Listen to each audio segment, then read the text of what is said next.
like, how am I going to protect and take care of these four daughters as they get older, and I may not always be here for them.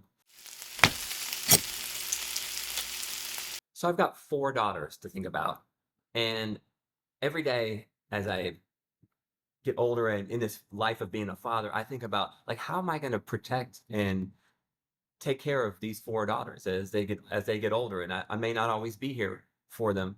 And then I also think a lot about the the four men that I hope God is raising up for my daughters right now, and what do they need to go through, and how do they become great men that they can pair with my daughters.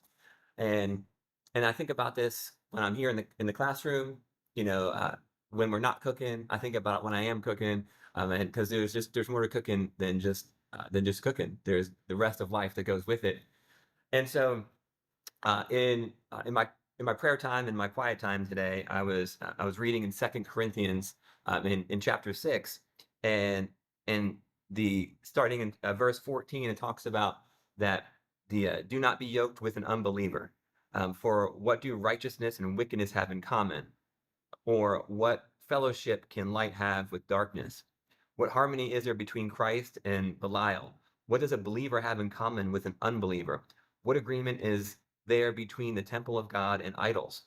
For we are the temple of God, and we are the temple of the living God. As God said, I will live with them and among them, and I will be their God, and they will be my people. Therefore, come out from them and be separate, says the Lord. Touch no unclean thing, and I will receive you, and I will be a father to you, and you will be my sons and daughters, says the Lord Almighty. Since we have these promises, dear friends, let us purify ourselves from everything that contaminates body and spirit, perfecting holiness out of reverence for God. And I know sometimes that the Bible, it doesn't seem like it's super practical in our lives. For those of you who maybe don't read the Bible or haven't really come to know Jesus intimately, but just as a practical sense from this scripture, it God is talking about, don't be yoked with an unbeliever, or don't be yoked with things that aren't good for you. You know, and so this is the lesson I want to talk to my girls about. But then I'll tell you something that happened to me recently. So the lesson I want to teach my girls is that it doesn't really matter if all these idols and are out here in this world. It doesn't matter. They're going to be here. And so our job is to teach our children and for them to grow up and to realize that the important part is that they can choose to be separate from that, and that they don't need to be yoked with people who are going to bring them down. They don't need to be, you know, looking at idols and making idols of things that aren't the Lord, and that it's okay for them to be separate. And when they separate themselves from these unclean things, that that the promises that God gives us, that we if we purify ourselves from things that contaminate our body, that we are working towards that perfection, but that not perfection that's a bad thing. It's a perfection that is good for us as people, that we should be removing the bad things from our lives so that we can grow closer to the Lord, but also to become better people here while we're here, right? And so the other day, I'm talking I'm talking to my nephew, and the subject of marijuana.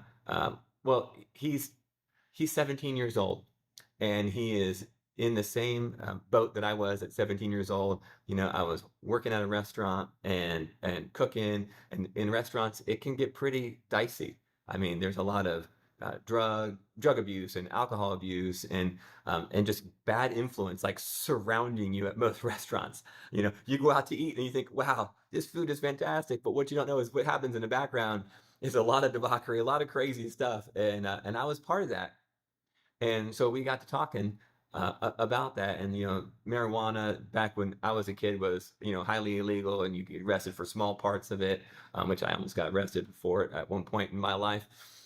But then you fast forward, and now it's either legal or not illegal, and so that subject came up of like they were kind of where the tone of the conversation was like, hey, this is kind of exciting that marijuana could be legal at some point in time, and they could just smoke it wherever. And I said, well, even if it becomes legal, is it good for you?